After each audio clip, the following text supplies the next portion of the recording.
সুপ্রিয় শিক্ষার্থীরা, জাতীয় বিশ্ববিদ্যালয় উদ্যোগে পরিচালিত অনলাইন ক্লাসরুম থেকে তোমাদেরকে স্বাগত জানাচ্ছি। আমি এস এম রুবাইয়াত ফাহিম, সহকারী অধ্যাপক, ব্যবস্থাপনা বিভাগ, সরকারি কমার্স কলেজ, চট্টগ্রাম। শিক্ষার্থীরা, আজকে আমাদের 6th লেকচার অপারেশনস ম্যানেজমেন্টের।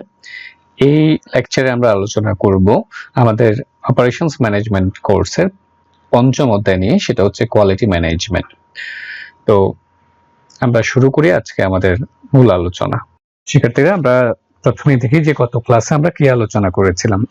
গত ক্লাসে আমরা মূলত আলোচনা করেছিলাম সেটা হচ্ছে লোকেশন এবং লেআউট। মানে কোনো ফ্যাক্টরি তুমি কোন দেশের কোন জায়গায় কোন স্থানে স্থাপন করবা, কোন কোন বিষয় এটার উপর ডিপেন্ড করে, সেই বিষয়গুলো নিয়ে আমরা আলোচনা করেছিলাম। এর পরবর্তীতে আলোচনা করেছিলাম সেটা হচ্ছে লেআউট নিয়ে। তার মানে হচ্ছে কোন একটা ফ্যাক্টরি তুমি যদি স্থাপন করো উৎপাদনের জন্য, সেই ফ্যাক্টরির অভ্যন্তরে তোমার রিসোর্স গুলা, তোমার যে ধরনের প্লান্ট, যে সব যন্ত্রপাতি, মানুষ থেকে শুরু করে সব বিষয়গুলো যে কিভাবে সাজানো থাকবে, সেটা হচ্ছে লেআউট।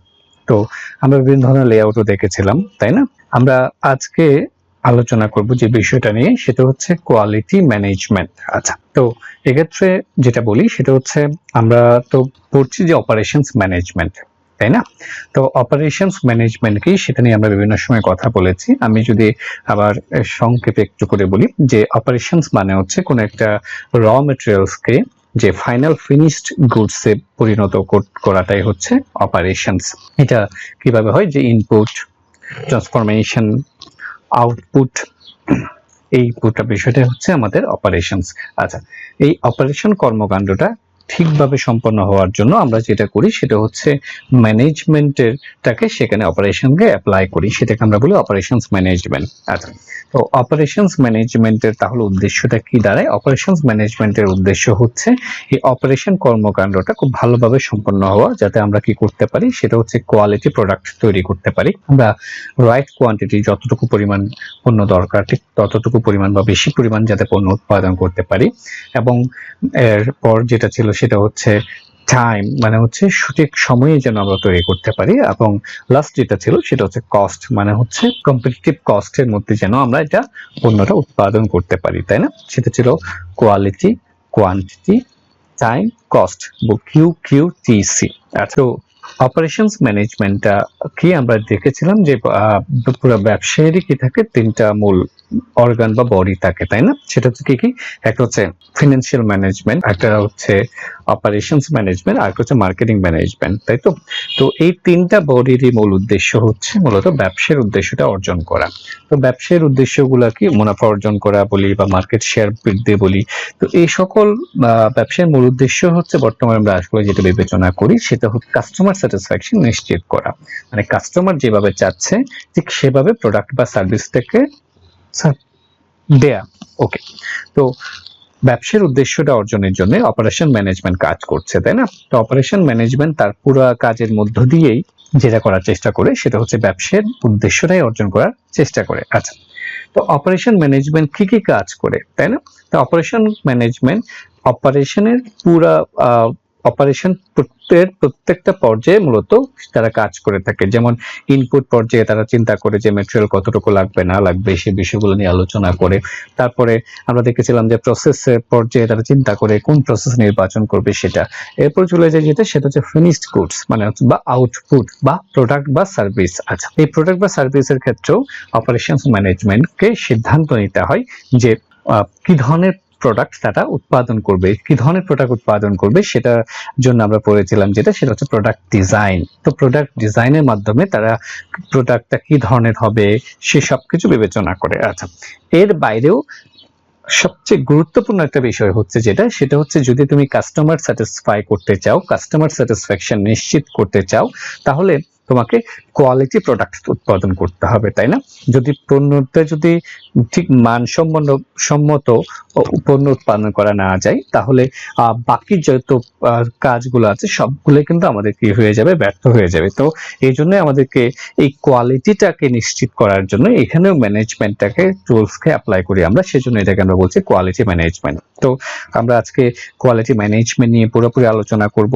তবে বর্তমানে আমরা এই অপারেশনস ম্যানেজমেন্ট, কোয়ালিটি ম্যানেজমেন্টের ক্ষেত্রে একটা ম্যানেজমেন্ট ফিলোসফি অ্যাপ্লাই করে, সেটাকে আমরা বলি যে TQM, টোটাল কোয়ালিটি ম্যানেজমেন্ট। তো আমরা চেষ্টা করব যেটা, সেটা হচ্ছে TQM বিষয়টাকে সেটা বোঝার চেষ্টা করব। আমি আবারও তোমাদেরকে একটু মনে করিয়ে দিই যে আমার লেকচারের মূল বিষয় হচ্ছে যেটা, সেটা হলো আমি চেষ্টা করি যে টপিকসটা নিয়ে পড়ছি সেই টপিকসটা আসলে কি সেটা আত্মস্থ করার চেষ্টা করি, সেটা একটু বোঝার চেষ্টা করি। এই জন্য আমরা আজকে যেটা করব সেটা হচ্ছে TQM বিষয়টাকে সেটা একটু বোঝার চেষ্টা করব। তো আমরা একটু সামনের দিকে যাই যে TQM বোঝার জন্য যদি আমরা বলতে চাই যে TQM কি বা কোয়ালিটি কি, প্রথমে আমরা যাই যে কোয়ালিটি মানে কি সেটা একটু বোঝার চেষ্টা করি। তো কোয়ালিটি মানে হচ্ছে, আমি যদি বলি যে কোয়ালিটি মানে হচ্ছে সোজা সাপটা কথা হচ্ছে কাস্টমার এক্সপেকটেশনস যেটা আছে সেটাকে তোমাকে মিট করা, তাই না? কাস্টমার যে ধরনের প্রোডাক্ট চাচ্ছে সেই ধরনের প্রোডাক্ট তাদেরকে দেয়া। তো এক্ষেত্রে অনেক কিছু বিষয় জড়িত। আমি খুব সংক্ষেপে যদি বলি, যেমন কাস্টমার যত টাকা দিচ্ছে সেই টাকা বিপরীতে সবচেয়ে বেশি সার্ভিস যাতে বা বেশি ফ্যাসিলিটি যাতে সে পায়, সেটাই হচ্ছে আমাদের মূলত কাস্টমার এক্সপেকটেশন। আচ্ছা, তো এই কাস্টমার এক্সপেকটেশনটাকে যদি তুমি তোমার প্রোডাক্ট বা সার্ভিসের দ্বারা তুমি যদি কি করতে পারো, তাদেরকে এক্সপেকটেশনটা যদি ফুলফিল করতে পারো, সেটাই সেই প্রোডাক্টকে আমরা বলবো যে কোয়ালিটি প্রোডাক্ট বা কোয়ালিটি সার্ভিস। আচ্ছা, তো এটার জন্য আমি এখানে কিছু বিষয় লেখা আছে, আমরা একটু দেখি কি লেখা আছে। প্রথম বলছে যেটা, সেটা হচ্ছে delivery the customer what they exactly want. এখানে কিন্তু একটা গুরুত্বপূর্ণ কথা, কাস্টমাররা তারা এক্স্যাক্টলি যেটা চায় তোমাকে সেটা দিতে হবে, তাই না? ধরো তুমি এমন একটা পণ্য দিলা যে পণ্যটা হয়তো বা খুবই ভালো বা অনেক গুণসম্মত, তাই না? কিন্তু কাস্টমার যতটুকু চেয়েছে, যেভাবে চেয়েছে তুমি ঠিক সেভাবে দাও, তাহলে সেটা কিন্তু কোয়ালিটি প্রোডাক্ট না। আচ্ছা, এরপরে যে বিষয়টা আছে সেটা হচ্ছে first time and every time. এটাতে খুবই গুরুত্বপূর্ণ কোয়ালিটি বোঝার জন্য। সেটা হচ্ছে যে কোয়ালিটি প্রোডাক্ট যদি তুমি নিশ্চিত করতে চাও, তোমার মূল উদ্দেশ্য কি কাস্টমার স্যাটিসফ্যাকশন, তাহলে কাস্টমার স্যাটিসফ্যাকশন এটা কিন্তু লং টার্ম প্রসেস। কিন্তু তুমি যদি তোমার পণ্যটা যদি একবার ভালো পণ্য দিলা, সেই পণ্যটা পরের বার যদি সেই যতটুকু ভালো পণ্য দিয়েছো ততটুকু যদি তুমি কি করতে না পারো, সেটা যদি ধরে রাখতে না পারো, সেটাও কিন্তু কি হবে না, তোমার আলটিমেটলি কাস্টমার স্যাটিসফ্যাকশনকে তুমি নিশ্চিত করতে পারবে না। আচ্ছা, পরে কথাটা দেখো, আমি একটু আগে যেটা বলছিলাম যে নাথিং লেস নাথিং মোর, মানে তোমার কনসেন্ট্রেশন থাকবে যে কাস্টমার এক্সপেকটেশনস, কাস্টমার যতটুকু চাচ্ছে তুমি তাকে ঠিক ততটুকুই দিবা, সেটাই হচ্ছে আমাদের কোয়ালিটি। আরো যদি বলি যে কোয়ালিটি টার্গেট হচ্ছে 100%, কি বলছি বুঝতে পেরেছো? তুমি যখন কোয়ালিটির দিকে গুরুত্ব দিবা, কোয়ালিটির জায়গায় কিন্তু কোনো কম্প্রোমাইজ হবে না, কোনো চেঞ্জ হবে না। তোমাকে কি করতে হবে, তোমার টার্গেট হচ্ছে 100% নিশ্চিত করতে হবে। এখানে কিন্তু 99% হবে না। যেমন আমি তোমাকে একটা এক্সাম্পল দিই, যেমন এখানে ধরো তুমি বাজারে গিয়েছো যে 100 সেন্টিমিটার একটা স্কেল কিনতে গেছো, তোমাকে যদি 99 সেন্টিমিটার লেন্থের একটা স্কেল দিয়ে দেয়, তুমি কি এটা নিবে? তুমি কি এটা স্যাটিসফাই হবে? কখনো না। তো খুব সোজা সাপটা কথা, তুমি যা চাচ্ছ কাস্টমার হিসেবে, তুমি যা চাচ্ছ কোম্পানি তোমাকে তাই দিতে হবে। তো তুমি যখন কোম্পানির দৃষ্টিকোণ থেকে চিন্তা করবে, তখন তোমাকে কোয়ালিটির মানে হচ্ছে কাস্টমার যতটুকু চায় তোমাকে ঠিক ততটুকুই দিতে হবে, তাই না? অনেক সময় বেশির ক্ষেত্রে কিন্তু না, বেশি ক্ষেত্রে বলতে গেলেও অনেক সময় কাস্টমার বেশি অনেক সময় পছন্দ করে না। তো এই হচ্ছে আমাদের কোয়ালিটি। তাহলে কোয়ালিটি মানে হচ্ছে খুব সোজা সাপটা কথা, খুব সংক্ষেপে যদি বলি, সেটা হচ্ছে তোমার পণ্য বা সেবার মধ্যে এমন সব গুণ থাকতে হবে যে গুণ কাস্টমারদের এক্সপেকটেশনটা কি করতে পারে, পূরণ করতে পারে, সেটাই হচ্ছে আমাদের কোয়ালিটি। আচ্ছা, তো এই কোয়ালিটির বিষয় নিয়ে, কোয়ালিটিটাকে বর্তমানে নিশ্চিত করার জন্য আমরা বর্তমানে একটা ফিলোসফি ব্যবহার করি, সেটাকে আমরা বলি টোটাল কোয়ালিটি ম্যানেজমেন্ট। মূলত জাপানে এটার প্রথম উৎপত্তি। আমরা একটু দেখি যে আজকে এখন আমরা আলোচনা করব যেটা, সেটা হচ্ছে টোটাল কোয়ালিটি ম্যানেজমেন্ট। আচ্ছা, তাহলে এই টোটাল কোয়ালিটি ম্যানেজমেন্ট বিষয়টা কি, সেটা নিয়ে আমরা মূলত অনেক কথা বলবো, আমরা বোঝার চেষ্টা করব টোটাল কোয়ালিটি ম্যানেজমেন্টটা কি। আচ্ছা, তো এখানে কিন্তু তিনটা শব্দ আছে, একটা হচ্ছে টোটাল, একটা হচ্ছে কোয়ালিটি, একটা হচ্ছে ম্যানেজমেন্ট। আচ্ছা, তাহলে প্রত্যেকটা শব্দ কিন্তু গুরুত্বপূর্ণ, প্রত্যেকটা শব্দকে যদি তুমি ফোকাস করো তাহলে কিন্তু তুমি টোটাল কোয়ালিটি ম্যানেজমেন্টটা খুব ভালোভাবে বুঝতে পারবে। প্রথমে আসি যেটা, সেটা হচ্ছে টোটাল মানে হচ্ছে সবকিছু, যেমন মিড অফ দ্য হোল, মানে সবকিছু এখানে জড়িত থাকবে, তাই না? যে যেমন আমি যদি টোটাল বলতে যদি তোমাকে একটু করে বলি যে ধরো তুমি কোনো একটা প্রোডাক্ট নিয়ে কাজ করো, প্রোডাক্টের একটা সাইড ডেভেলপ করেছো, একটা শার্ট, হ্যাঁ, শার্টের তুমি ধরো একটা শার্ট নিয়ে কাজ করছো, ধরো শার্টের কি করেছো তুমি, যে শার্টের বোতামগুলো খুব ভালো দিয়েছো, বোতামগুলো খুব সুন্দর করেছো, তাই না? তুমি শার্টের সেলাইটা ভালো হয়নি, তাহলে কিন্তু হবে না। টোটাল মানে হচ্ছে সবকিছু, পুরো প্রোডাক্টের সবকিছু, তাই না? এই টোটালের আরো একটু ইলাবোরেটলি আমরা সামনের দিকে বলবো। এরপর হচ্ছে কোয়ালিটি মানে কি? কোয়ালিটি মানে হচ্ছে degree of excellence a product or service provides. Quality নিয়ে আমরা অনেকটুকু কথা বলেছি, আশা করি বুঝতে পেরেছো। ম্যানেজমেন্ট মানে কি সেটা নিয়ে আমরা বেশি দূর যাবো না, তোমরা ম্যানেজমেন্টের ছাত্র। আর তাছাড়া আমরা প্রথম থেকে ম্যানেজমেন্ট নিয়ে প্রচুর কথা বলেছি প্রথম লেকচারে, কেউ চাইলে এটা আবার একটু দেখতে পারো। আর তারপর আমরা এখানে সংক্ষেপে যদি বলি, ম্যানেজমেন্ট মানে হচ্ছে এটা এক art or manner of planning, controlling and directing. কোনো কাজ কি পরিকল্পনা কিভাবে করবা, পরিকল্পনা অনুযায়ী কাজ হচ্ছে কিনা সেটাকে কন্ট্রোল করা এবং সে অনুযায়ী নির্দেশ দেয়া, সেটাকে ম্যানেজমেন্ট বলা হয়। আচ্ছা, তাহলে দেয়ারফর টিকিউএমটা কি? TQM is the art of managing the whole, পুরো বিষয়টা, টু অ্যাচিভ এক্সেলেন্স, পুরো এক্সেলেন্স অর্জন করার জন্য, কোয়ালিটি অর্জন করার জন্য পুরো বিষয়টাকে ম্যানেজ করা। আচ্ছা, এখানে পুরো বিষয় যখন ম্যানেজ করতে যাবা তখন তোমার প্রতিষ্ঠানের সবকিছু কিন্তু চলে আসবে। প্রতিষ্ঠানের প্রত্যেকটা ডিপার্টমেন্ট, প্রসেস, তোমার র ম্যাটেরিয়ালস, প্রত্যেকটা বিষয়কে কিন্তু তোমাকে কি করতে হবে, ডেভেলপ করতে হবে এখানে। তো আমরা পরের দিকে আরেকটু যাই। তো টিকিউএম ডেফিনেশনটা কিভাবে বলতে পারি? দেখো, এখানে বলতে পারি TQM can be seen as a process. এটা হচ্ছে একটা প্রসেস। প্রসেস কেন বলছি? প্রসেস মানে হচ্ছে এটা কাজ, এটা স্টেপ বাই স্টেপ অনেকগুলা কাজ, এই সমস্ত একটা কাজ না, ধারাবাহিক কাজ, এটাকে আমরা বলি প্রসেস। এটা কি জন্য হয়? Use to manage the change in environment. এটা ব্যবহার করা হয় চেঞ্জ ইন এনভায়রনমেন্ট, পুরো এনভায়রনমেন্টটাকে চেঞ্জ করার জন্য। এনভায়রনমেন্টের মানে বলতে এখানে যেটা বোঝানো হচ্ছে সেটা হচ্ছে তোমার প্রতিষ্ঠানের প্রত্যেকটা সেক্টরকে এখানে ইন্ডিকেট করা হচ্ছে, মানে সব কিছু তোমার যে এখানে যে শুধুমাত্র ম্যানেজারকে ডেভেলপ করবা তা না, তোমার কর্মী থেকে শুরু করে প্রত্যেকটা হিউম্যান রিসোর্স, তোমার প্রসেস, তোমার র ম্যাটেরিয়ালস, তারপর তোমার আমি যদি বলি যে তুমি যে প্লান্টের মাধ্যমে পণ্য উৎপাদন করবা, তোমার প্লান্ট প্রত্যেকটা কিছুকে তুমি ম্যানেজ করতে হবে ফর চেঞ্জ। কিসের জন্য করবা? That will ensure the company reaches the goal of TCI. এমন ভাবে রিচ করতে হবে যেন কোম্পানি কি করে, তার গোলটা রিচ করে। এই কোন গোলটা? টিসিআই গোলটা রিচ করে। আচ্ছা, টিসিআই মানে কি? আচ্ছা, তাহলে টিসিআই এ যাওয়ার আগে আমি টিকিউএমটা আরেকটু করে বলি। তাহলে টিকিউএম মানে হচ্ছে কি? টিকিউএম মানে হচ্ছে তোমার প্রতিষ্ঠানের পুরো বিষয়গুলো, সবগুলো বিষয়গুলা তুমি চেঞ্জ করার চেষ্টা করবে। কিসের জন্য? যাতে তোমার গোলটা অ্যাচিভ করা। হ্যাঁ, এই গোলটা হচ্ছে কি? টিসিআই। টিসিআই কি দেখো, এটা হচ্ছে টোটাল কন্টিনিউয়াস ইমপ্রুভমেন্ট, এটাই হচ্ছে আমাদের টিসিআই। আচ্ছা, তাহলে টোটাল মানে কি? টোটাল মানে আবারও বলছি যে এখানে আরো স্পেসিফিকলি বলা আছে যে involves everybody in the organization, পুরো অর্গানাইজেশনের প্রত্যেকটা মানুষকে ইনভলভ করে বলা হচ্ছে যে টোটাল, মানে এখানে কোনো নির্দিষ্ট উৎপাদন ডিপার্টমেন্ট বা এই ডিপার্টমেন্ট না, পুরো প্রতিষ্ঠানের সবাই।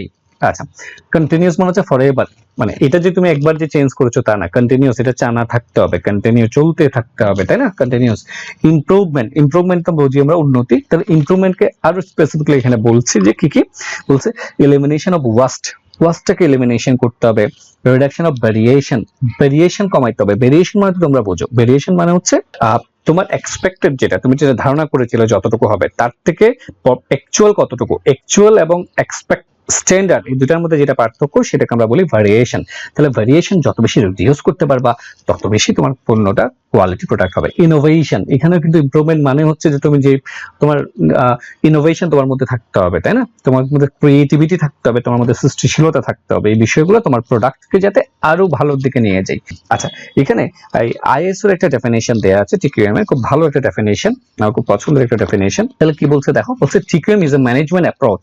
তাহলে প্রথমেই বলে, এটা হচ্ছে আমি প্রথমেই বলেছি, এটা হচ্ছে ম্যানেজমেন্টের একটা অ্যাপ্রোচ অফ অ্যান অর্গানাইজেশন যেটা centred on the participation of all it's members. তাহলে আমি বলতে যাচ্ছি কি, টিকিউএম এর মূল বিষয় হচ্ছে কি, শুধু একজনকে ডেভেলপ করে না, হোল টোটাল পুরো প্রতিষ্ঠানের সবকিছু, সব মেম্বারকে এখানে ইনক্লুড করবা। ওকে, and aiming at, কেন এইম করবা?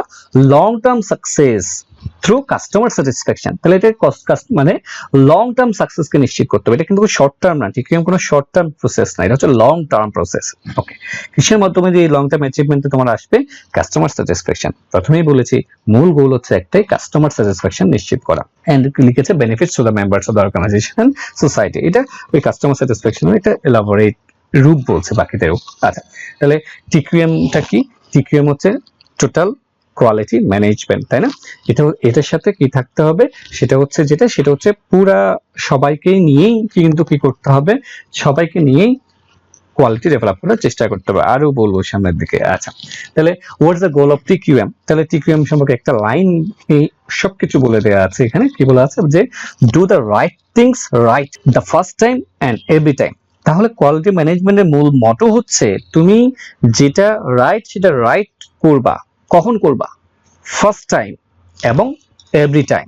তুমি যদি মনে করো যে আমি প্রথমবার করতে পারিনি, যে প্রথমবার তৈরি করছি, প্রথমবার কোয়ালিটি প্রোডাক্ট তৈরি করতে পারিনি, পরের বার একটু ভালো করব, এই কনসেপ্টটা কিন্তু টিকিউএম না। টিকিউএম মানে হচ্ছে যে তোমার কোয়ালিটি প্রোডাক্ট প্রথম দিনই তোমাকে তৈরি করবে। এই প্রথম দিনই তৈরি করার জন্য তোমাকে যেসব কাজগুলো করতে হবে, যেসব ব্যাকগ্রাউন্ড ওয়ার্ক গুলা করতে হবে, সেটাই হচ্ছে টিকিউএম এর পার্ট, সেগুলো আমরা দেখবো। আর আবার এমন না যে আমি প্রথমবারে কি করলাম, ভালো পণ্য উৎপাদন করতে পেরেছি, তুমি যত দিন থাকবে আমার পণ্যগুলা কোয়ালিটিটা কমে যায়। আমরা এই সময় কিন্তু এই ধরনের বাস্তবে কিন্তু দেখি। তো যাদের যেসব প্রতিষ্ঠানের এই ধরনের ঘটনা ঘটে, আমরা বুঝতে পারি তারা টিকিউএম অ্যাপ্রোচ ফলো করে না। ওকে, তো নেক্সট যাই। এবার যাচ্ছি আমরা যে 6 C's অফ টিকিউএম। আমি তোমাদেরকে বলবো শিক্ষার্থীরা যে এখানে 6টা সি কে ইন্ডিকেট করা আছে। এই 6টা সি যদি তুমি মনে রাখতে পারো, তাহলে টিকিউএম বিষয়টাকে তুমি সেটা যেমন বুঝতে পারবে। এর রিলেটেড তোমাকে যখনই প্রশ্নের আনসার দিতে হবে, প্রশ্নের আনসার দিতে হবে, কারণ এই যে 6টা সি মূলই হচ্ছে টিকিউএম। এটা তুমি পরবর্তীতে টিকিউএম এর প্রিন্সিপাল বলি বা যত কিছুই বলি, এই সবগুলো সি কে মূলত কেন্দ্র করে। কি কি? প্রথম হচ্ছে কমিটমেন্ট। এটা কমিটমেন্ট কিন্তু কাদের? এই যে পণ্যটা ভালো করার পর তোমার একটা কমিটমেন্ট থাকবে। এটা কিন্তু top level to bottom level সবার মধ্যে কমিটমেন্ট থাকবে। একটা হচ্ছে কালচার। এটা হচ্ছে কোয়ালিটি ভালো করার জন্য তোমার প্রাতিষ্ঠানিক এই ধরনের একটা কালচার ক্রিয়েট করতে হবে যে ভালো কোয়ালিটি প্রোডাক্টের ক্ষেত্রে। নেক্সট যেটা, সেটা হচ্ছে কন্টিনিউয়াস ইমপ্রুভমেন্ট। বলতে যাচ্ছিলাম যেটা ইমপ্রুভমেন্ট তো তুমি করবা, তাই না, কোয়ালিটি প্রোডাক্ট, এবং সেটাকে কিন্তু আরো কন্টিনিউয়াসলি ইমপ্রুভ করার চেষ্টা করবে, তাই না? তো এখানে একটা বিষয় যেটা আছে সেটা হচ্ছে কোঅপারেশন। প্রত্যেকটা ডিপার্টমেন্টের মধ্যে সবার মধ্যে একটা কোঅপারেশন থাকতে হবে। নেক্সট যেটা, সেটা হচ্ছে কাস্টমার ফোকাস, তাই না? অবশ্যই হচ্ছে কাস্টমার ফোকাস। নেক্সট যেটা, সেটা হচ্ছে কন্ট্রোল। কিন্তু কন্ট্রোলিং একটা গুরুত্বপূর্ণ ইস্যু। কন্ট্রোলিং মানে কি? কন্ট্রোলিং মানে হচ্ছে তুমি যেভাবে পরিকল্পনা করেছো সেইভাবে তোমার কাজটা হচ্ছে কিনা সেটা মিলিয়ে দেখা। যদি হয় তাহলে খুবই ভালো, যদি না হয় তাহলে কারেক্টিভ অ্যাকশন নেওয়া, সেটাই হচ্ছে আমাদের কন্ট্রোল। তাহলে এই 6টা সি হচ্ছে গুরুত্বপূর্ণ। তাহলে হচ্ছে কমিটমেন্ট থাকতে হবে, কর্পোরেটে একটা কালচার ক্রিয়েট করতে হবে, ইমপ্রুভমেন্টটা কন্টিনিউস হতে হবে, সবার মধ্যে একটা কোঅপারেশন থাকতে হবে, তোমার কাস্টমারদেরকে ফোকাস করতে হবে, এবং কন্ট্রোলটা থাকতে হবে। তাহলে একটা টিকিউএম এর সাথে একটা বিষয় গুরুত্বপূর্ণ, সেটা হচ্ছে প্রোডাক্টিভিটি এন্ড টিকিউএম। এখানে দুইটা ভিউ আছে, একটা হচ্ছে ট্র্যাডিশনাল ভিউ, একটা হচ্ছে টিকিউএম ভিউ। ট্র্যাডিশনাল ভিউটা হচ্ছে সাধারণত একটা বিষয় মনে করা হতো যে কোনো প্রোডাক্টের যখন কোয়ালিটি ডেভেলপ করতে হবে তখন কি হয়ে যায়, সেটা হচ্ছে তার প্রোডাক্টিভিটি কমে যায়। এটা হচ্ছে একটা কমন থিঙ্কিং ট্র্যাডিশনাল ভিউতে। কিন্তু টিকিউএমটা হচ্ছে ডিফারেন্ট জিনিস। টিকিউএম মানে হচ্ছে improve quality leads to improve productivity. তোমার কোয়ালিটিও বাড়াতে হবে, সেই সাথে প্রোডাক্টিভিটিও বাড়াতে হবে। কিন্তু খুবই গুরুত্বপূর্ণ, তোমার কোয়ালিটি বাড়ার সাথে সাথে তোমার প্রোডাক্টিভিটি যদি কমে যায়, তার মানে সেটা টিকিউএম না। তাহলে টিকিউএম মানে হচ্ছে তোমার কোয়ালিটি বাড়বে, সাথে সাথে প্রোডাক্টিভিটিও বাড়বে। কিভাবে? তুমি এমন সব প্রসিডিউরস অ্যাপ্লাই করবা যাতে তোমার কোয়ালিটিও নিশ্চিত হয়, সাথে প্রোডাক্টিভিটিও নিশ্চিত হয়। বেসিক প্রিন্সিপলস অফ টিকিউএম এর কিছু প্রিন্সিপল। তো টিকিউএম এর প্রিন্সিপল গুলো মূলত আমরা যে 6C পড়েছি তার সাথেও রিলেটেড, সেগুলো দিয়ে বোঝানো যায়। তারপরে এখানে কিছু আমি খুব দ্রুত গো থ্রু করছি।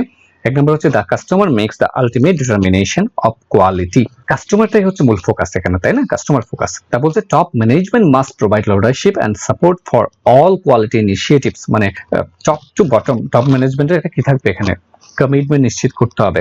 Preventing variability is the key to producing high quality. মানে হচ্ছে ভেরিয়েশন কমাইতে হবে। Quality goals are a moving target, thereby requiring a commitment towards continuous improvement এবং কমিটমেন্ট নিশ্চিত করতে হবে। আচ্ছা, আমরা বলছি যেটা, সেটা হচ্ছে improving quality requires establishment of effective metrics. We must speak with data and facts, not just opinion or gut feelings. এটা একটা গুরুত্বপূর্ণ বিষয়। সেটা হচ্ছে এই কোয়ালিটি ম্যানেজমেন্টে নিয়ে কিন্তু আমি যে শুধু একটা বিমূর্ত ধারণা নিয়ে আগাবো তা না। এখানে কিন্তু আমরা কথাবার্তা বলবো সেটা হচ্ছে তথ্যের ভিত্তিতে ডাটা কালেকশন করে সেগুলোকে তথ্য বানিয়ে, ইনফরমেশন বানিয়ে, সেগুলোর ভিত্তিতে কিন্তু আমরা আগাবো। আমরা সামনের দিকে যাই যে দ্য 3 অ্যাসপেক্টস অফ টিকিউএম।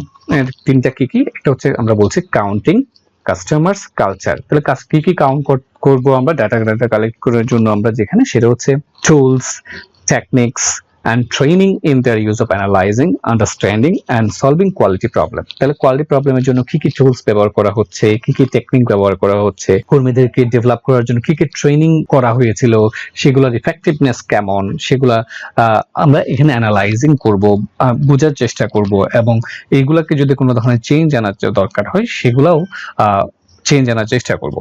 একটা হচ্ছে কাস্টমাররা কি চায়, বলছে quality for the customer as a driving force and central concern. ঘুরিয়ে পিছিয়ে একটাই কথা, সেটা হচ্ছে কোয়ালিটি ম্যানেজমেন্টের মূল থিম হচ্ছে কাস্টমার ফোকাস, অর্গানাইজেশন ফোকাস না। কাস্টমাররা কি চায় সেটাই এখানে গুরুত্বপূর্ণ।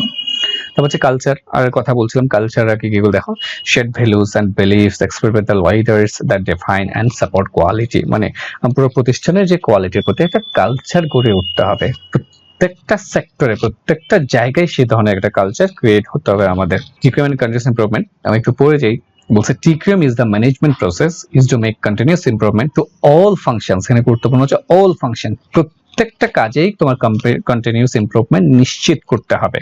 TQM represent an ongoing continuous commitment to improvement. এটা হচ্ছে একটা অনগোয়িং কাজ, এটা হচ্ছে চলমান কাজ। The foundation of total quality is a management philosophy that supports meeting customer requirement through continuous improvement। তাহলে এটা হচ্ছে একটা ম্যানেজমেন্ট ফিলসফি। এটা কেন করা হচ্ছে, এখানে কাস্টমারদের রিকোয়ারমেন্ট অনুসারে এটা কি নিশ্চিত করতে চাই, কন্টিনিউয়াস ইমপ্রুভমেন্ট নিশ্চিত করতে চাই। এটাই হচ্ছে আমাদের টিকিউএম। এটা হচ্ছে ম্যানেজমেন্ট ফিলসফি, কাস্টমার রিকোয়ারমেন্টের জন্য কাজ করছি কিভাবে, কন্টিনিউয়াস ইমপ্রুভমেন্টের মাধ্যমে। তো কন্টিনিউয়াস ইমপ্রুভমেন্ট এবং ট্র্যাডিশনাল অ্যাপ্রোচের মধ্যে মূল পার্থক্য যেগুলো আছে সেগুলো আমরা বলছিলাম। দেখো, যেমন ট্র্যাডিশনাল অ্যাপ্রোচে একটা আমি বলে যাচ্ছি, একটা হচ্ছে মার্কেট শেয়ার ফোকাস করতে, এখানে মূলত ফোকাস হচ্ছে কাস্টমার স্যাটিসফ্যাকশন, কাস্টমার কি চায় সেটা। ট্র্যাডিশনাল অ্যাপ্রোচ আমরা ইন্ডিভিজুয়াল একজনকে, কোন একজন ডিজাইনে বা কোন একজনকে ফোকাস করতাম, এখানে হচ্ছে ক্রস ফাংশনাল পুরো টিমটাকে আমরা ফোকাস করছি। তো এটা ছিল আমাদের শর্ট টার্ম ডেভেলপ করার চেষ্টা করতাম। আর কন্টিনিউয়াস অ্যাপ্রোচ যেটা বা কোয়ালিটি অ্যাপ্রোচ যেটা, সেটা হচ্ছে আমরা এখানে টোটাল লং টার্ম ডেভেলপ করে লং টার্মেই ফোকাস করি। এই টিকিউএমটা এতক্ষণ যে কথাগুলো বলেছি সে কথাগুলো সংক্ষেপে আমি এখানে নিয়ে আসছি। দেখো কি কি বলছে, এটার অবজেক্টিভ কি, এটা প্রিন্সিপাল কি, এটা ইনফ্লুয়েন্সিং এলিমেন্টস গুলা কি কি। তাহলে এটার অবজেক্টিভ হচ্ছে একটাই, সেটা হচ্ছে কন্টিনিউয়াস ইমপ্রুভমেন্ট। ইমপ্রুভমেন্টটা এখন করে ফেলে চলে না, কন্টিনিউয়াস ইমপ্রুভমেন্ট, কখনো ডিক্লাইনিং করতে পারবে না। এটাই হচ্ছে টিকিউএম এর মূল অবজেক্টিভ। তাহলে এটা প্রিন্সিপাল অনেকগুলো বললেও মূল ইমপ্রুভমেন্ট হচ্ছে তিনটা। কি কি? একটা হচ্ছে কাস্টমার ফোকাস, এখানে ফোকাস হচ্ছে কাস্টমাররা যা চায় তা। দুই নম্বর হচ্ছে প্রসেস ইমপ্রুভমেন্ট, এখানে খুবই গুরুত্বপূর্ণ প্রিন্সিপালটা, সেটা হচ্ছে এখানে টিকিউএম এর মূল বিষয় কিন্তু প্রোডাক্ট ইমপ্রুভমেন্ট না, প্রসেস ইমপ্রুভমেন্ট। মানে হচ্ছে প্রোডাক্টটা যেই প্রসেসে উৎপাদিত হয় সেই প্রসেসটা তুমি ডেভেলপ করবা, যাতে ওই প্রসেসের ডেভেলপমেন্টের কারণে প্রোডাক্টটা বা সার্ভিসটা কোয়ালিটিফুল হতে বাধ্য। প্রসেস ইমপ্রুভমেন্ট গুরুত্বপূর্ণ এখানে, প্রোডাক্ট বা সার্ভিস ইমপ্রুভমেন্টের থেকে এটা একটু গুরুত্বপূর্ণ, প্রসেস ইমপ্রুভমেন্ট। তিন নম্বর হচ্ছে টোটাল ইনভলভমেন্ট। এখানে কিন্তু কোন একটা সেক্টর, কোন একটা ডিপার্টমেন্ট বা কোন একটা উইং, কোন একটা মানুষকে যে ইনভলভ করবে তা না, যে শুধু যে ম্যানেজার কাজ করবে তা না, টোটাল ইনভলভমেন্ট, পুরো প্রতিষ্ঠানের প্রত্যেকটা বিষয়কে ইনভলভ করতে হবে। এটাই হচ্ছে মূল প্রিন্সিপাল। যত আগে যেগুলো বলেছি সেগুলোকে চাইলে এই তিনটা তুমি নিয়ে আসতে পারো, customer focus, process improvement, total involvement. এটাই হচ্ছে আমাদের টোটাল কোয়ালিটি ইমপ্রুভমেন্টের মূল প্রিন্সিপাল। এর সাথে কি কি এলিমেন্টস থাকতে পারে, এখানে লিডারশিপ এটা গুরুত্বপূর্ণ। ম্যানেজারকে এখানে একটা লিডার হইতে হবে, তাই না, নেতৃত্ব দিতে হবে সব কাজের জন্য। এডুকেশন এন্ড ট্রেনিং দরকার, সাপোর্টিভ স্ট্রাকচার নিশ্চিত করতে হবে, প্রত্যেকটা সেক্টরে কমিউনিকেশন থাকতে হবে, এই কাজের জন্য রিওয়ার্ড এবং রিকগনিশনের ব্যবস্থা করতে হবে, কি হচ্ছে না হচ্ছে এগুলো একটা জিনিস মেজার করতে হবে। এবার যাচ্ছে যেটা, সেটা হচ্ছে the best way to implement TQM. TQM নিয়ে তো অনেক কথা বললাম, টিকিউএম কি কি কি এই কথাগুলো চাই, টিকিউএম কি চাই, কাস্টমার ফোকাস করবে, হ্যাঁ, প্রসেস ইমপ্রুভমেন্ট করবে, তাই না, সবাইকে ইনভলভ করবে।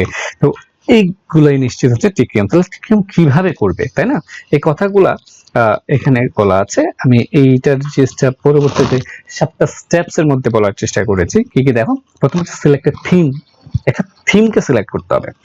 গ্রাস দ্য প্রেজেন্ট সিস্টেম, বর্তমান সিস্টেম যেটা আছে সেটাকে দেখতে হবে, সেটাকে কি আছে বর্তমান সিস্টেমটা।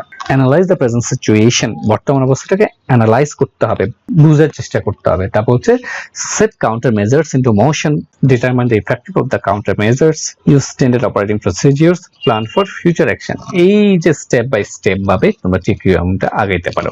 তো আমরা টিকিউএম নিয়ে অনেক কথা বলেছি, তারপর অনেকটুকু সময় নিয়ে নিয়েছি টিকিউএম বলার জন্য। তারপর আমার কাছে মনে হয় যে অনেক কম কথা বলা হয়েছে। আমি টিকিউএম এর জন্য বোঝানোর জন্য আরো কিছু অনেকটুকু কথা বলা দরকার বলে আমার কাছে মনে হয়। তারপর আমরা সংক্ষেপে যদি বলি যে টিকিউএমটা হচ্ছে একটা ম্যানেজমেন্ট ফিলোসফি, তাই না? সেটা কিসের জন্য যা কাজ করে, সেটা মূলত কাজ করে যে তোমার প্রোডাক্ট ডেভেলপমেন্ট। তবে প্রোডাক্ট ডেভেলপমেন্টের প্রোডাক্টের দিকে ফোকাস না করে এরা ফোকাস করে কিসের দিকে? প্রসেসের দিকে, প্রসেস ডেভেলপ করার জন্য। তাহলে কাস্টমারদের নিডটার জন্য প্রসেসটাকে ডেভেলপ করার চেষ্টা করে, আর এই কাজের জন্য প্রত্যেককেই ইনভলভ করানোর চেষ্টা করা হয়। প্রত্যেককেই, মানে প্রত্যেকটা জায়গায় কোয়ালিটি হতে হবে, মানে 100% কোয়ালিটি নিশ্চিত করতে হবে প্রত্যেকটা সেক্টরে। মানে একটা কাজে প্রোডাক্ট উৎপাদনের সাথে যতগুলো ডিপার্টমেন্ট আছে, প্রত্যেকটা ডিপার্টমেন্ট কোনো স্যাক্রিফাইস নেই, 100% কোয়ালিটির ক্ষেত্রে কোনো স্যাক্রিফাইস নেই। তারা 100% কোয়ালিটি নিশ্চিত করতে হবে। যে চেকিং করছে সে 100% নিশ্চিত করবে যে তার চেকিংটা কারেক্ট। যে সেলাই করছে সে তার কাছে 100% নিশ্চিত করতে হবে তার সেলাইটা একিউরেট হয়েছে। তাই বোতাম লাগাচ্ছে, তার বোতামের ক্ষেত্রে সে 100% নিশ্চিত করতে হবে তার বোতামটা একিউরেট হয়েছে। মানে টোটাল কোয়ালিটি ম্যানেজমেন্ট। তো আশা করি কিছুটা বুঝতে পেরেছি। এই টোটাল কোয়ালিটি ম্যানেজমেন্টের সাথে আরেকটা বিষয় হচ্ছে যেটা, সেটা হচ্ছে কস্ট অফ কোয়ালিটি। আমরা এখন একটা মজার বিষয় নিয়ে আলোচনা করবো, সেটা হচ্ছে কস্ট অফ কোয়ালিটি মানে কি, সেটা একটু যেটা যাওয়ার চেষ্টা করি।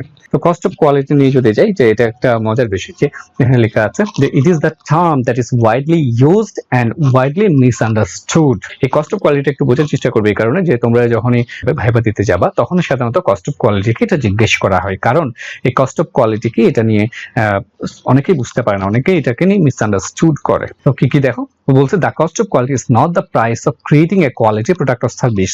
শুধুমাত্র কোয়ালিটি প্রোডাক্ট সার্ভিস করার জন্য এটা বিষয় না, বলছে it's the cost of not creating a quality product or service. কথাগুলো যদি ক্লিয়ার না হয়, আমরা একটু সামনের দিকে যাই, আশা করি পরবর্তীতে ক্লিয়ার হয়ে যাবে। তো কোয়ালিটি কস্টটা বোঝানোর জন্য বলছি, কোয়ালিটি কস্ট হচ্ছে দুই ধরনের কোয়ালিটি কস্ট হতে পারে। এটাকে বলা হচ্ছে যে কস্ট অফ কনফরমেন্স, একটাকে বলা হচ্ছে কস্ট অফ নন কনফরমেন্স। আমি এগুলোকে আরেকটু ব্যাখ্যা করছি। এবার কস্ট অফ কনফরমেন্স কি হতে পারে, যে এটা হতে পারে যে প্রিজার্ভেশন কস্ট, একটা হচ্ছে অ্যাপ্রাইজাল কস্ট। আর কস্ট অফ নন কনফরমেন্স কি, এটা হচ্ছে internal failure cost, external failure cost. আমরা এগুলো ক্লিয়ার করছি পরবর্তীতে। আচ্ছা, প্রথমে যাই, তাহলে কস্ট অফ কনফরমেন্স মানে কি? Cost of conformance is the cost incurred in ensuring that things are done right the first time. তাহলে দেখো, আমি আবার বলছি যে তুমি যেই প্রোডাক্ট বা সার্ভিসটা নিয়ে কাজ করছো, সেটা প্রথমবার তৈরি করার সময়ই যে এটা যে সঠিক পণ্য হবে, কোয়ালিটি প্রোডাক্ট হবে, সেটা নিশ্চিত করার জন্য, মানে পণ্যটা আসার আগেই, বাজারে আসার আগেই, এটা ব্যাকআপে, মানে ব্যাকগ্রাউন্ডে যে খরচগুলো করা হয়, সেটাকে বলা হয় কস্ট অফ কনফরমেন্স।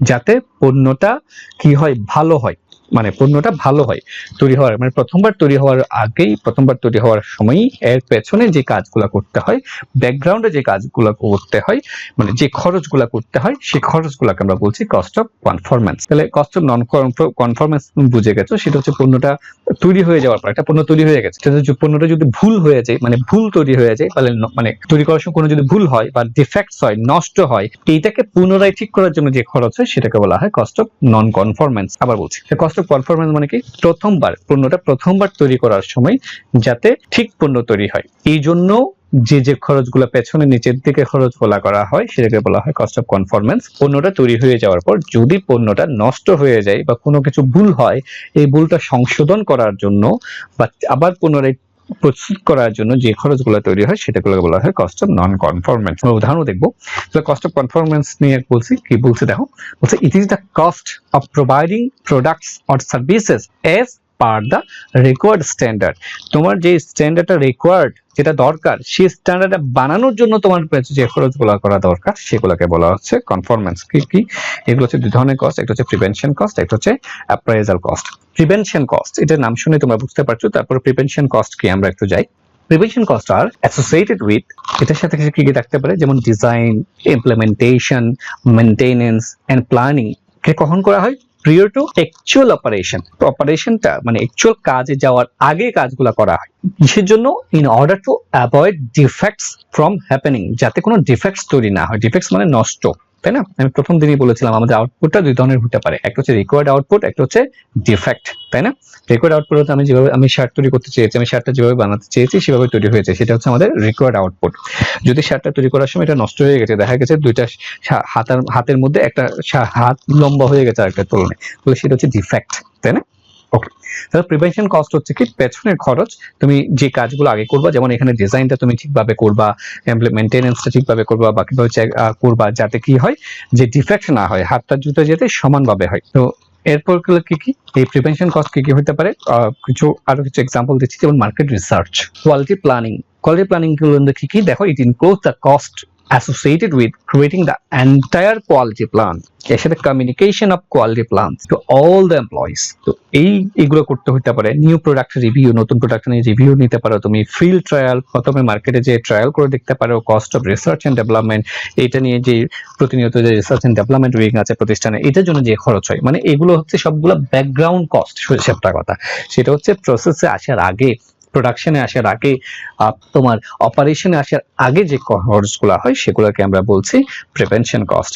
আচ্ছা, আমরা তারপরে যে অ্যাপ্রাইজাল কস্ট হচ্ছে কি, দেখো appraisal cost are spent to detect defects to assure conformance to quality standard, মানে এটা সোজা কথায় তোমার যে ডিফেক্ট হচ্ছে কিনা সেটা ডিটেক্ট করার জন্য যে খরচ হয়, যে বিভিন্ন ধরনের টেস্ট, যেমন দেখো it is the cost expenditure on inspection and testing, এই দুটো শব্দ মনে রাখলে তুমি বুঝতে পারছো যে প্রোডাকশন চলছে, অপারেশন চলছে, তখন তুমি ইন্সপেকশন করছো, তুমি টেস্টিং করছো যে ঠিকভাবে পণ্য হচ্ছে কিনা, মানে উৎপাদিত হচ্ছে কিনা সেটা, যেমন যে inspection test of purchase of material in process and final inspection test, এইসব বিষয়গুলো মানে হচ্ছে টেস্টিং, সোজা কথায় ঠিকভাবে পণ্য উৎপাদিত হচ্ছে কিনা, সেটাই হচ্ছে আমাদের অ্যাপ্রাইজাল কস্ট। তাহলে কনফরমেন্স কস্টটা হচ্ছে কি প্রোডাক্ট যাতে ভালোভাবে উৎপন্ন হয়, এটার পেছনে খরচ। এটার পেছনে প্রথমটা যেটা বলেছিলাম খুবই গুরুত্বপূর্ণ, যেটা সেটা হচ্ছে এই খরচ, প্রথমে বলেছিলাম যেটা সেটা হচ্ছে মেইনটেনেন্স কস্ট, প্রথমে যেটা বলেছিলাম, তাহলে প্রথমে যেটা বলেছিলাম সেটা হচ্ছে দুইটা কস্ট আমরা বলেছিলাম, তাই না? ওকে, একটা হচ্ছে প্রিভেনশন কস্ট, একটা হচ্ছে অ্যাপ্রাইজাল কস্ট। তাহলে প্রিভেনশন হচ্ছে তুমি পণ্যটা আসার আগে, যেমন যে মার্কেট রিসার্চ করা, সঠিকভাবে ডিজাইন করা, প্রথমে একটা ট্রায়াল দিয়ে দেখা প্রোডাক্টটা কেমন হতে পারে, প্রোটোটাইপটা তৈরি করে দেখা, যে ডেভেলপমেন্ট পর্যায়ে ভালো ডেভেলপমেন্ট যেটা করা সেটাকে আমরা বলেছিলাম যেটা সেটা হচ্ছে প্রিভেনশন কস্ট। অ্যাপ্রাইজাল কস্ট হচ্ছে তোমার প্রোডাকশন যখন চলছে তখন মধ্যে ঠিকভাবে পণ্য তৈরি হচ্ছে কিনা, প্রত্যেক জায়গায় ভালোভাবে কাজ হচ্ছে কিনা, এটার জন্য যে ইন্সপেকশন করা হয় সেটা হচ্ছে অ্যাপ্রাইজাল কস্ট। ওকে, এই দুটো মিলেই হচ্ছে আমাদের কনফরমেন্স কস্ট। এখন আছে আমরা জানি সেটা হচ্ছে কস্ট অফ নন কনফরমেন্স। তাহলে কস্ট অফ নন কনফরমেন্স তুমি এতক্ষণে বুঝে গেছো, সেটা কি? সেটা হচ্ছে পণ্যটা যখন তৈরি হয়ে গেছে, তৈরি হয়ে যাওয়ার পর যদি পণ্যটার মধ্যে কোনো ধরনের স্লাইড ডিফেক্ট থাকে বা কোনো ধরনের সমস্যা থাকে, এটাকে পুনরায় ঠিক করার জন্য যে খরচগুলো দরকার সেটাকে বলা হয় কস্ট অফ নন কনফরমেন্স। সেগুলো কি কি? সেগুলো দেখো, সেগুলোর মধ্যে কি কি থাকে সেটা দেখবো আমরা। কি বলছে দেখো, বলছে cost of non conformance is cost incurred as a result of not doing things right the first time. মানে প্রথম যখন বানাইছো তখন বানানোর পর দেখা গেছে কোনো একটা সমস্যা ধরা পড়ছে, এই সমস্যাগুলো ঠিক করার জন্য যেটা খরচ সেটা হচ্ছে non conformance. It is the failure cost associated with the process not being operated to the requirements। এটা সত্যি কথা, সেটা হচ্ছে তোমার প্রসেসে সমস্যা ছিল, গলত ছিল বলেই তো এটা হয়, তাই না? এটা দুই ধরনের, একটা হচ্ছে ইন্টারনাল ফেলিয়ার কস্ট, একটা হচ্ছে এক্সটার্নাল ফেলিয়ার কস্ট। আচ্ছা, ইন্টারনাল ফেলিয়ার কস্ট মানে কি? ইন্টারনাল ফেলিয়ার কস্ট মানে হচ্ছে সোজা কথায় তুমি যে পণ্যটা তৈরি করেছো, যে শার্টটা তৈরি করেছো, শার্টটা তুমি ডেলিভারি দিবা কাস্টমারকে, তাই না? এই শার্টটা তৈরি করার পরে কাস্টমারকে ডেলিভারি দেওয়ার আগে তুমি বুঝতে পারছো যে তোমার দুইটা শার্টের হাতার মধ্যে একটা হাতা লম্বা, তাহলে এটাকে আমরা বলছি ইন্টারনাল ফেলিয়ার কস্ট। মানে কাস্টমারদের কাছে যাওয়ার আগেই আমি আবিষ্কার করতে পেরেছি কি ফল্ট হয়ে। আচ্ছা, তো এখন কস্টটা, আচ্ছা ইন্টারনাল ফেলিয়ার কস্ট, তো এখন তোমাকে হাতাটা ঠিক করতে হবে না, একটা হাতে আবার নতুন করে কাটতে হবে, নতুন করে জোড়া লাগাইতে হবে, নতুন করে সেলাইতে হবে, যে যে কাজ আছে না, এটার জন্য যে খরচটা হচ্ছে সেটাকে আমরা বলছি ইন্টারনাল ফেলিয়ার কস্ট। বুঝতে পেরেছো? এখন কাস্টমারদের কাছে চলে গেছে, এখন কাস্টমারদের কাছে চলে যাওয়ার পরে কাস্টমার যখনই বুঝতে পারবে, যে আইডেন্টিফাই করতে পারবে ওখানে কোনো সমস্যা আছে, তাহলে সে নিশ্চয়ই তোমাকে আবার দিবে ঠিক করে দেওয়ার জন্য। তাহলে তখন ঠিক করার জন্য যে কস্টগুলো হয় সেটাকে আমরা বলি এক্সটার্নাল ফেলিয়ার কস্ট। আমরা একটু খুব দ্রুত একটু গো থ্রু করছি যে internal failure cost, external failure cost নিয়ে কি লিখেছি, যে this are the failure cost occurring prior two delivery or shipment of A product or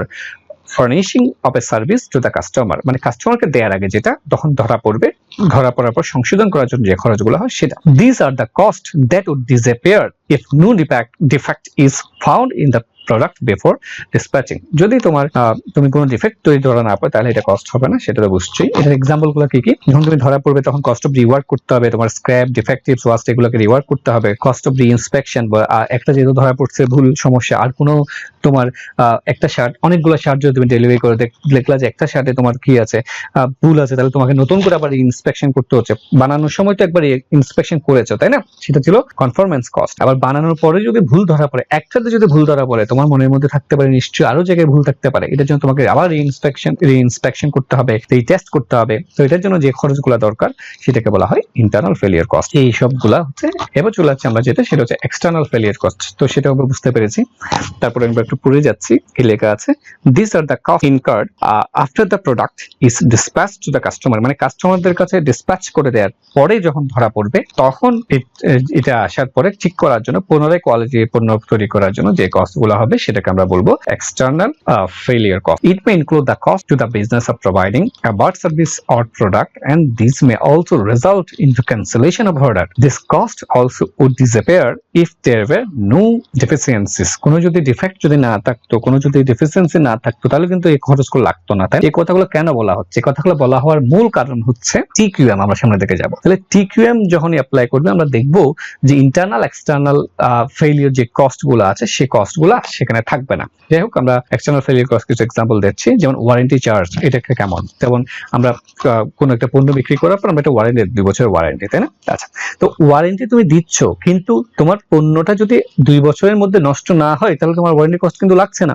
যদি 2 বছরের ওয়ারেন্টি দিয়েছো, ওই সময়ের মধ্যে পণ্যটা যদি নষ্ট হয়ে যায়, তাহলে তোমার কাছে আবার আসছে, তখন আবার ঠিক করে দিতে হচ্ছে, তখন এটা যে তোমার কস্ট লাগছে, তাই না? এগুলো হচ্ছে এক্সটার্নাল ফেলিয়ার কস্ট। তো এরকম কিছু আরো উদাহরণ আছে। আমরা এখন যাচ্ছি যে impact of TQM on cost. কস্টের উপর, টিকিউএম এর উপর এই কস্ট অফ কোয়ালিটির কি প্রভাব পড়ে দেখো। বলছে TQM is primarily aimed to improve the quality of the product. তারা প্রথমেই প্রাইমারিলি লক্ষ্য রাখে যেন কোয়ালিটি প্রোডাক্ট তৈরি হয়, যেন কি নিশ্চিত হয়, হায়ার কাস্টমার স্যাটিসফ্যাকশন নিশ্চিত হয়, এন্ড বেটার ওয়ার্কিং এনভায়রনমেন্ট নিশ্চিত হয় কাদের জন্য? এমপ্লয়ীদের জন্য।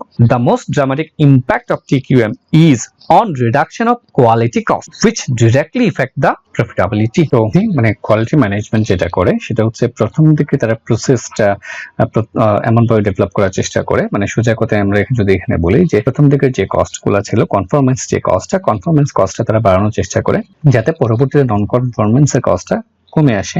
তাহলে দেখা যায় যে টোটাল কস্টটা কমে যায় এবং কোম্পানির প্রফিটেবিলিটি অনেকটুকু বেড়ে যায়। আমরা একটা এক্সাম্পল দেখি, দেখো। সেটা হচ্ছে ইম্প্যাক্ট অফ টিকিউএম এর ক্ষেত্রে। দেখো এখানে দুইটা অপশন বিষয় দেওয়া আছে, সেটা হচ্ছে বিফোর টিকিউএম এবং আফটার টিকিউএম। আচ্ছা, তো বিফোর টিকিউএম এর ক্ষেত্রে দেখো, সেখানে হচ্ছে কোয়ালিটি প্রোডাক্টের তৈরির ক্ষেত্রে কি হয়েছে দেখো, সেখানে প্রিভেনশন কস্ট দেখো খুবই কম, অনেক বেশি অ্যাপ্রাইজাল কস্ট ছিল, এবং তার ফলশ্রুতিতে তাদের কি হয়েছে, ইন্টারনাল ফেলিয়ার কস্ট অনেক বেড়ে গেছে, মানে টোটাল কস্টের পরিমাণটা দেখো। আচ্ছা, এবার দেখো টিকিউএম অ্যাপ্লাই করার পরে তখন কি হয়েছে দেখো, তখন টোটাল কস্টটা কিন্তু অনেকটুকু কমে আসছে। কিন্তু এখানে ক্ষেত্রে খেয়াল করো যে এখানে কিন্তু প্রিভেনশন কস্ট কিন্তু অন্যান্য কস্টের থেকে অনেক বেশি।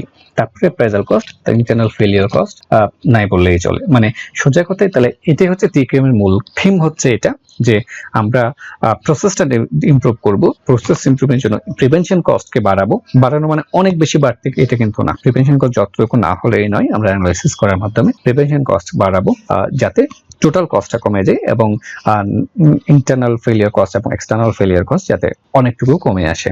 সেটাই হচ্ছে মূলত টিকিউএম। আচ্ছা, টিকিউএম নিয়ে শেষের দিকে আমরা যখন চলে আসছি, যে আমরা একজন লোককে দেখতে পাচ্ছি, লোকটাকে নিশ্চয়ই তোমরা চেনো, আইনস্টাইন। লোকটা হচ্ছে ইন্টেলেকচুয়াল নাকি জিনিয়াস, কি মনে হয় তোমাদের কাছে? লোকটা হচ্ছে জিনিয়াস। ওকে, এই জিনিয়াস নিয়ে ওনার একটা উক্তি আমরা দেখি আমরা কোয়ালিটি টিকিউএমটা শেষ করছি। দেখো, ওনার একটা উক্তি ছিল, উনি বলেছিলেন যেটা, সেটা হচ্ছে ইন্টেলেকচুয়ালস সলভ প্রবলেমস। যখনই কোনো একটা সমস্যা ধরা পড়ে, সমস্যাটা ইন্টেলেকচুয়াল যারা, তারা খুব দ্রুত সমাধান করে ফেলতে পারে সমস্যাটা, তাই না? আচ্ছা, কিন্তু জিনিয়াসটা কি করে দেখো, জিনিয়াসটা কিন্তু প্রিভেন্ট দেম, জিনিয়াসটা কিন্তু সমস্যাটা হওয়ার আগেই সমাধান করে ফেলে, মানে প্রিভেন্ট করে ফেলে, সেটা প্রতিরোধ করে ফেলে, তাই না? তাহলে জিনিয়াস হচ্ছে প্রিভেন্ট দেম, সমস্যাগুলো তাদের জিনিয়াসটা এমন ভাবে কাজ করে যে প্রবলেমগুলো হয়ই না, সেগুলো সলভ করতে দরকারই পড়ে না। সেটা হচ্ছে আলবার্ট আইনস্টাইনের একটা বিখ্যাত। তো টিকিউএম এর মূল থিম হচ্ছে কি, ওই যে জিনিয়াসদের মতো, যে আগেই কোয়ালিটিটা আগেই প্রিভেন্ট করতে হবে, যাতে এক্সটার্নাল এবং ইন্টারনাল ফেলিয়ার যাতে না হয়। তো এটা যেহেতু আমাদের এখন করোনা পরিস্থিতি চলছে, তোমাদের প্রতি আমার একটু বলা যেটা সেটা হচ্ছে তোমরা এখনো চেষ্টা করতে হবে, সেটা হচ্ছে করোনা পরিস্থিতি যাতে হয়ে যায় তার জন্য আমাদেরকে প্রিভেন্ট করতে হবে, আমাদেরকে স্বাস্থ্যবিধি মেনে চলতে হবে। এই জন্যই আমাদের এইসব অনলাইন ক্লাস থেকে শুরু করে সবকিছু করতে। যাই হোক, আমরা এবার চলে যাচ্ছি প্ল্যানিং এন্ড কন্ট্রোল টুল। এই যে তো কাজগুলো করলাম, এগুলো তুমি যদি প্ল্যান করতে যাও, কন্ট্রোলিং করতে যাও, তাহলে কি কি টুলস গুলো অ্যাপ্লাই করতে হয়। এর মধ্যে আমাদের সিলেবাসে একটা বিষয় আছে যেটা সেটা হচ্ছে স্ট্যাটিস্টিক্যাল প্রসেস কন্ট্রোল, এসপিসি। এই এসপিসি থেকে দেখো বলছে এটা ডেফিনেশন আমি এখানে লিখেছি যে refers to the application of the statistical techniques to determine whether a process is delivering what the customer want. কাস্টমাররা যেভাবে চাচ্ছে সেভাবে প্রসেসটা তৈরি হচ্ছে কিনা সেটা কন্ট্রোল করার জন্য অনেক কিছু টেকনিক আমরা অ্যাপ্লাই করি। তার মধ্যে তুমি যদি সেখানে যদি স্ট্যাটিস্টিক্যাল টেকনিক গুলো অ্যাপ্লাই করো তাহলে সেটাকে, এই প্রসেসটাকে আমরা বলি এসপিসি বা স্ট্যাটিস্টিক্যাল প্রসেস কন্ট্রোল। তো স্ট্যাটিস্টিক্যাল প্রসেস কন্ট্রোলটা একটা ওভারভিউ আমরা এখানে দেখাচ্ছি। এখানে কি কি হতে পারে, অনেকগুলো বিষয় হতে পারে, বিভিন্ন অনেক ধরনের বিষয় আমরা variables, data, histogram, process capability, অনেকগুলো বিষয় আমরা এখানে রাখতে পারি। এটা একটু দেখে নিবে, আমরা সময়ের জন্য খুব ভালো করে ফোকাস করছি না। তো এই ছিল আজকে আমাদের আলোচনা। আজকে আমরা যে বিষয় নিয়ে আলোচনা করলাম সেটা হচ্ছে কোয়ালিটি। আমি যদি এক মিনিটে যদি পুরো বিষয়টা বলার চেষ্টা করি, সেটা হচ্ছে অপারেশন ম্যানেজমেন্টের প্রত্যেকটা জায়গায় তো অপারেশন ম্যানেজমেন্ট কিছু কাজ করতে হয়, তাই না? সেটা হচ্ছে পরিশেষে যেটা যায় সেটা হচ্ছে ফিনিশ কোর্স বা ফাইনাল প্রোডাক্ট যখন তৈরি হয় বা ফাইনাল সার্ভিস যখন তৈরি হয়, ফাইনাল প্রোডাক্টটা মূলত দুই ধরনের হতে পারে। একটা হচ্ছে রিকোয়ার্ড বা এক্সপেক্টেড প্রোডাক্ট, বা তুমি যেটা চেয়েছিলে সেভাবে, বা ডিফেক্ট হতে পারে, তাই না? আচ্ছা, এই ফাইনাল প্রোডাক্টটা যখন তৈরি করতে যাবে তখন তোমাকে কিছু ডিসিশন নিতে হয়। সেই ডিসিশনের মধ্যে একটা অন্যতম ডিসিশন হচ্ছে কোয়ালিটি প্রোডাক্ট তৈরি করা। তো এই কোয়ালিটি নিয়ে আমরা কাজ করেছি। তো কোয়ালিটির জন্য আমরা একটা ম্যানেজমেন্ট ফিলোসফি মূলত অ্যাপ্লাই করি, সেটার নাম হচ্ছে টিকিউএম, টোটাল কোয়ালিটি ম্যানেজমেন্ট। তো টিকিউএম এর মূল বিষয় কি? টিকিউএম এর মূল বিষয় হচ্ছে যেটা সেটা হচ্ছে টোটাল কোয়ালিটি ম্যানেজমেন্ট। এখানে ম্যানেজমেন্টটা এমন ভাবে অ্যাপ্লাই করব আমরা যেন টোটাল কোয়ালিটি নিশ্চিত করতে হয়, কোয়ালিটি নিশ্চিত হয় এবং সেটা টোটাল হয়, সম্পূর্ণ কোয়ালিটি। এখানে কোনো অল্প কোয়ালিটি নিশ্চিত হয়েছে এটা না। তো এটার মূল বিষয়, মূল প্রিন্সিপাল গুলা যদি যাই আমরা, মূল বিষয় হচ্ছে কি, আর এটা যদি অবজেক্টিভটা বলি, অবজেক্টিভ হচ্ছে ফিনিশ করে কন্টিনিউয়াস ইমপ্রুভমেন্ট হওয়া। প্রথমে তো ভালো পণ্য তৈরি করবাই, তাই না? খারাপ পণ্য না, এই ভালো পণ্যটাকে আরো ভালো করবা, সেটা হচ্ছে কন্টিনিউয়াস ইমপ্রুভমেন্ট। এটা প্রিন্সিপাল হচ্ছে, মূলত প্রিন্সিপাল হচ্ছে আমরা যেতে চাই সেটা হচ্ছে তিনটে মূল প্রিন্সিপাল আছে। এটা হচ্ছে কি, প্রথমে যেটা করতে হবে সেটা হচ্ছে কাস্টমার ফোকাস। কাস্টমাররা যেটা চাচ্ছে, যেভাবে চাচ্ছে সেভাবে তোমাকে করতে হবে। তারপর হচ্ছে এখানে প্রসেস ইমপ্রুভমেন্ট, আমরা প্রোডাক্টের থেকে প্রসেসটাকে ইমপ্রুভমেন্ট করতে চাই। আর একটা যেটা করি সেটা হচ্ছে টোটাল ইনভলভমেন্ট। এখানে প্রত্যেকটা জায়গায়, প্রত্যেকটা মানুষকে, সবাইকে আমরা এই জায়গায় ইনভলভ করতে চাই এই কাজের সাথে। আর এই ছিল মূলত টোটাল কোয়ালিটি ম্যানেজমেন্ট। এরপর আমরা আলোচনা করেছিলাম যেটা সেটা হচ্ছে কস্ট অফ কোয়ালিটি। এই কস্ট অফ কোয়ালিটিটা কি? কস্ট অফ কোয়ালিটি আমরা দুই ধরনের কস্ট দেখেছিলাম, একটা হচ্ছে কনফরমেন্স কস্ট, একটা হচ্ছে নন কনফরমেন্স কস্ট। কনফরমেন্স কস্ট কি? পণ্যটা যাতে ভালো মানের পণ্য, মানে পণ্যটা যাতে কোনো ডিফেক্ট না থাকে, পণ্যটার মধ্যে যাতে কোনো ত্রুটি না থাকে, এই জন্য পণ্যটা তৈরির আগেই যেসব কস্ট গুলো করা হয় সেটাকে বলা হয় কনফরমেন্স কস্ট। এটা হচ্ছে মূলত। আর দুই ধরনের কস্ট আমরা এখানে দেখেছিলাম, একটা হচ্ছে প্রিভেনশন কস্ট, আগেই কাজ করা, মার্কেট স্টাডি, রিসার্চ এই টাইপের। একটা হচ্ছে পণ্যটা উৎপাদিত হওয়ার সময় টেস্ট করা, এটাকে বলে আমরা অ্যাপ্রাইজাল কস্ট। এই দুটো হচ্ছে কনফরমেন্স কস্ট। কনফরমেন্স কস্ট হওয়ার পরে, পণ্যটা তৈরি হয়ে যাওয়ার পরে যদি পণ্যটার মধ্যে কোনো ত্রুটি দেখি, এই ত্রুটিটা সংশোধন করার জন্য যে খরচগুলো প্রয়োজন হয় সেগুলোকে আমরা বলি নন কনফরমেন্স কস্ট। এই নন কনফরমেন্স কস্ট আবার দুই ধরনের, একটা হচ্ছে ইন্টারনাল, একটা হচ্ছে এক্সটার্নাল। ইন্টারনাল হচ্ছে আমার প্রতিষ্ঠানের ভিতরে ধরা পড়ছে ভুলটা, তখন কাস্টমারকে দেওয়ার আগে আমি ঠিকঠাক করে ফেলবো, এটার জন্য যে খরচ সেটাকে বলা হচ্ছে ইন্টারনাল কস্ট, ইন্টারনাল। আর কাস্টমারদের কাছে পাঠিয়ে দেওয়ার পরে কাস্টমার যদি পণ্য ফেরত দেয় বা কাস্টমারদের কাছে আমি গিয়ে যদি পণ্যটাকে কারেকশন করে দিয়ে আসি, এটার জন্য যেটা সেটা হচ্ছে এক্সটার্নাল। তো আমরা টিকিউএম এর মূল বিষয়বস্তু হচ্ছে এটাই। টিকিউএম আমরা চেষ্টা করব যেটা সেটা হচ্ছে প্রিভেনশন কস্ট যাতে বাড়াবো, প্রিভেনশন কস্ট এমন ভাবে করব, প্রসেসটা এমন ভাবে ডেভেলপ করব যাতে আমার কি হয়, নন কনফরমেন্স যে কস্টটা আছে সেই কস্টটা অনেকটুকু কমে যায়, এমনকি অ্যাপ্রাইজাল কস্টটাও কমে যাবে। তুমি যদি প্রসেসটা অটোমেশন করে ফেলো তাহলে অ্যাপ্রাইজাল কস্টটাও অনেকটুকু কমে যাবে। সেটাই ছিল আমাদের টিকিউএম। এর পরবর্তীতে আমরা এই টিকিউএম কন্ট্রোলকে নিশ্চিত করার জন্য বেশ কিছু টুলস টেকনিক অ্যাপ্লাই করি, সেটার মধ্যে আমরা একটা দেখেছিলাম যেটা সেটা ছিল এসপিসি। এই ছিল আজকের আলোচনা। তো এই পর্যন্ত আমরা ভালো থাকি, সুস্থ থাকি, সুন্দর থাকি। Thank you.